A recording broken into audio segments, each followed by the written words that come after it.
Basara triple ఐటీలో integrated BTech కోర్సుల్లో admissions కోసం 20,258 మంది 10వ తరగతి విద్యార్థులు దరఖాస్తులు చేసుకున్నారని వైస్ ఛాన్సలర్ ప్రొఫెసర్ గోవర్ధన్ తెలిపారు.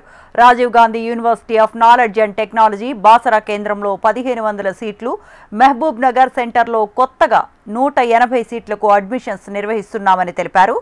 ఆన్లైన్లో స్వీకరించిన దరఖాస్తులను పరిశీలించి అడ్మిషన్స్కు ఎంపిక చేసిన విద్యార్థుల జాబితాను జూలై 4వ తేదీన విడుదల చేస్తామని Basara triple IT vice chancellor professor Govardhan తెలిపారు.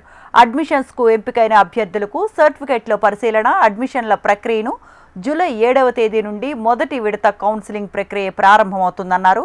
ప్రవేశాల ప్రక్రియను పూర్తిగా పారదర్శకంగా నిర్వహించేందుకు అన్ని చర్యలు చేపట్టామని వీసీ ప్రొఫెసర్ గోవర్ధన్ వెల్లడించారు.